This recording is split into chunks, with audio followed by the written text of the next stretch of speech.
정부가 확진자 수를 조작한다. 저는 조작이라는 말을 쓰는 걸 별로 좋아하지 않습니다. 뭔가 해명이 안 되는 걸 다 조작이라고 정의를 하면 좀 무책임한 일이죠. 그러나 이번 경우에는 조작이라는 말 외에는 딱히 다른 표현이 떠오르지를 않아요. 아무리 좋게 얘기를 해봐야 조절이라고밖에 표현이 안 될 것 같아요. 코로나 검사 숫자와 검사 대상을 정부가 일방적으로 통제하는 상황에서 정부가 원한다면 확진자의 숫자를 얼마든지 늘리고 줄일 수 있다는 지적은 오래전부터 있어 왔습니다. 실제로 그래 왔는지 아닌지는 둘째치고 시스템적으로 그게 가능한 것은 당연한 얘기죠. 그런데 이번에 중수본에서 그걸 인정하는 듯한 발언이 튀어나왔습니다. 현재 검사 건수를 공격적으로 확대하고 있어서 오늘부터 환자가 더 증가할 수 있을 것으로 예상한다. 오늘부터 방역 독재 4단계가 시작됐습니다. 일단은 2주간 유지될 예정이라고 하지만 우리는 2주씩 연장하는 방역 독재가 1년을 갈 수도 있다는 것을 이미 경험했죠. 방역 광기라고 불러도 모자랄 정도의 이 어처구니 없는 조치의 유일한 근거가 뭐냐? 바로 늘어나는 확진자예요. 국민들을 가두고 생업을 차단하고 방역 실패, 백신 확보 실패의 모든 책임을 국민들에게 떠넘기는 것으로도 모자라서 떠넘기는 것이 맞죠. 본인들은 월급도 안 주러 백신도 먼저 맞아 자기들이 하는 일은 전부 다 공무라면서 방역 면죄부를 주니까 국민들만 고통받는 거죠. 그 국민들에게 독박을 씌운다는 판단의 유일한 근거가 뭐냐? 확진자 숫자인 겁니다. 그리고 그 확진자 숫자는 시스템적으로 자신들이 통제하는 겁니다. 그걸 중수본에서 공식적으로 인정한 꼴이에요. 검사를 늘리면 확진자가 늘어난다. 그리고 그 검사의 숫자는 자기들이 결정한다고 말하고 있는 거죠. 늘 선제적이고 폭넓은 검사를 통해 확산을 방지한다 어쩐다 떠들어대기는 하지만 한국은 세계에서 코로나 검사를 가장 안 하는 국가의 그룹에 속합니다. 이게 코로나 초기부터 지금까지 OECD 국가들의 인구 1000명당 1일 코로나 검사 수예요. 한국은 어디에 있느냐? 잘 안 보이죠? 검사 숫자가 특출나게 많은 오스트리아, 덴마크, 영국 세 나라를 빼고 보겠습니다. 자, 한국은 바닥에 붙어 있어요. 시작부터 지금까지 바닥에 계속 붙어 있어요. 다시 말씀드리지만 이거 인구 대비입니다. 인구가 적어서 아래에 있는 게 아니에요. 그러니까 한국은 OECD에서 검사를 안 하다시피 하는 나라라는 얘기입니다. 우리 밑에는 누가 있느냐? 멕시코와 일본이 있어요. OECD 모든 나라 중에 뒤에서 세 번째예요. 테이블로 보여드리겠습니다. 맨 왼쪽부터 코로나 전 기간, 올해 그리고 최근 3개월이에요. 꾸준히 순위를 유지하고 있습니다. OECD 평균이 3.699일 때 우리는 0.497, OECD 평균이 4.858일 때 우리는 0.688, OECD 평균이 5.119인데 우리는 0.589. 대충 지금 검사의 9배를 해야 겨우 OECD 평균에 이르는 수준이에요. 혹시 최근엔 달라졌느냐? 아니요, 천만에요. 최근 한 달입니다. OECD 평균은 4.688인데 우리는 0.505, 9배를 해도 OECD 평균도 못 쫓아갑니다. 참으로 자랑스러운 것은 그래도 대령통이 원하는 대로 일본은 이겼습니다. 최근 2개월로 하면 우리가 일본 밑으로 떨어지는데 최근 1개월 순위에선 다시 올라왔어요. 일본을 이기고 꼴찌에서 세 번째 순위를 당당히 유지하고 있습니다.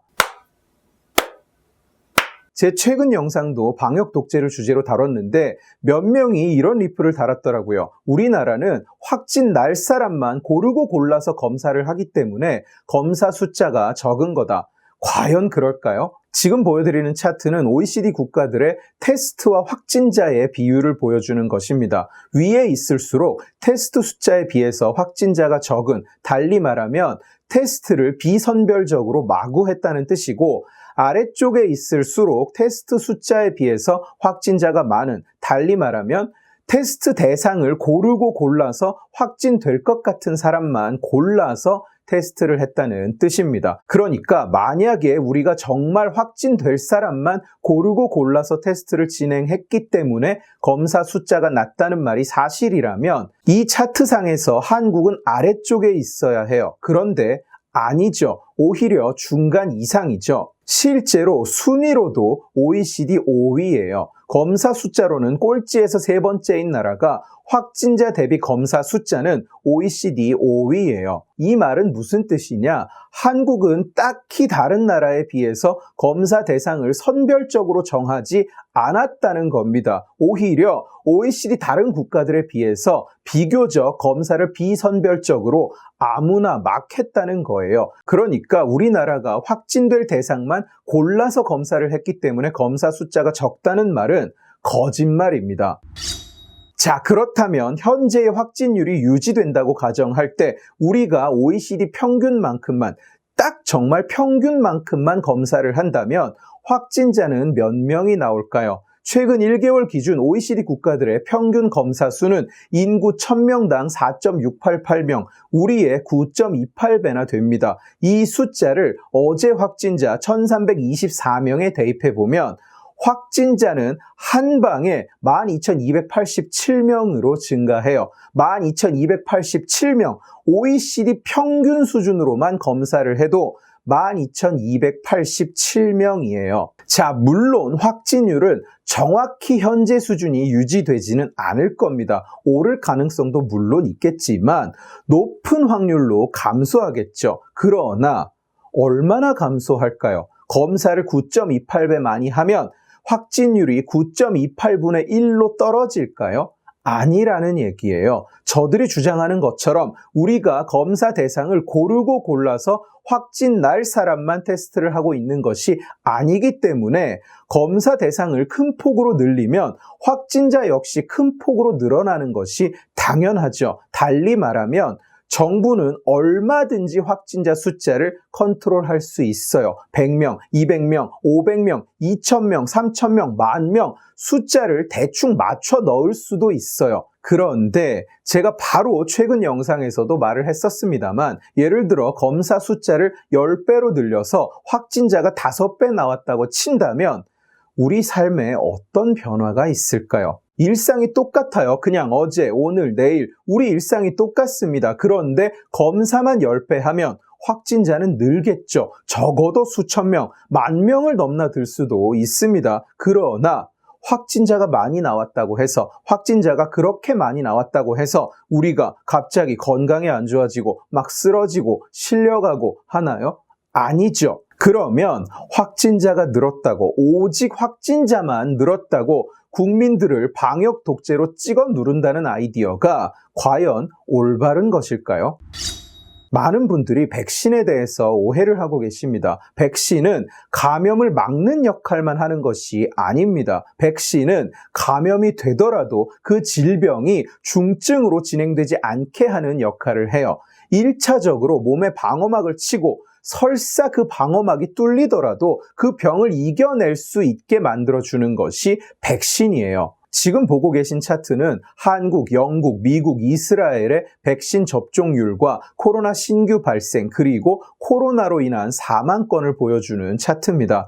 한국을 제외한 나머지 세 나라는 접종이 거의 완료된 단계예요. 우측 두 개가 미국과 이스라엘인데 둘 다 파이자와 모더나 백신을 맞았습니다. 왼쪽 아래는 영국인데 아스트라제네카를 주로 맞았고요. 청록색 바를 보시면 영국은 최근 확진자가 다시 증가하는 모양을 보여줍니다. 영국발 변이 다들 들어보셨을 거예요. 반면에 미국과 이스라엘은 확진자가 증가하고 있지 않습니다. 완전히 안정된 모습입니다. 그런데 주황색 바를 한번 보세요. 영국, 이스라엘, 미국 모두 사망률은 굉장히 떨어졌어요. 영국은 최근 확진자가 크게 증가하고 있는데도 불구하고 사망률은 바닥까지 떨어져서 안정적으로 유지되고 있는 겁니다. 이게 백신의 역할입니다. 우리나라에서는 독감으로 매년 2,500에서 3,000명 정도가 목숨을 잃습니다. 통계를 찾아보고 그거보다 적다 이렇게 얘기하지 마세요. 우리 집계 방식이 잘못된 거니까.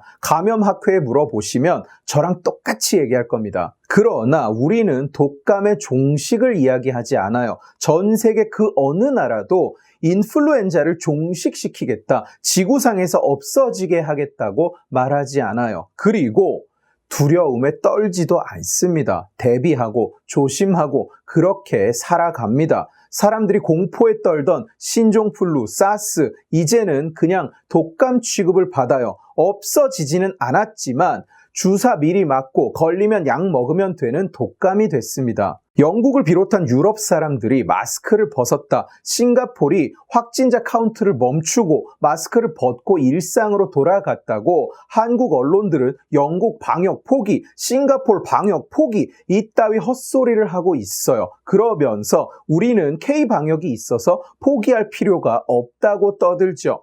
아니요, 그들은 포기한 것이 아닙니다. 영국도, 싱가폴도, 이스라엘도, 미국도 방역을 포기한 것이 아닙니다. 이제 그들에게는 이 병이 나날이 독감 같은 존재가 되어가고 있을 뿐이에요.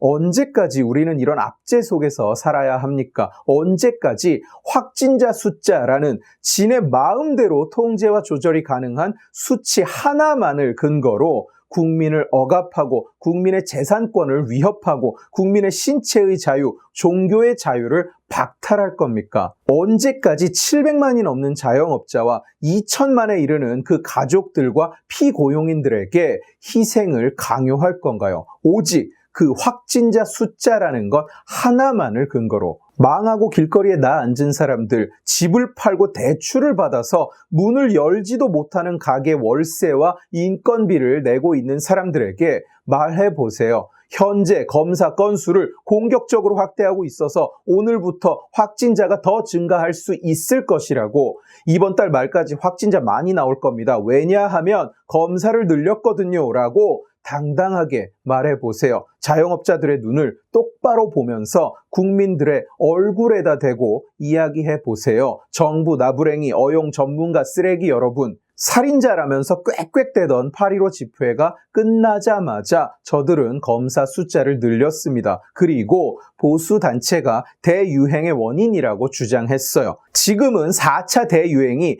2030 세대, 우연히도 자기네를 지지하지 않는 그 세대의 탓이라고 몰아가고 있어요. 강남, 홍대에 선별진료소를 추가로 설치하고 지나가는 사람들을 검사합니다. 검사를 했더니 20대 확진자가 6배나 증가했대요.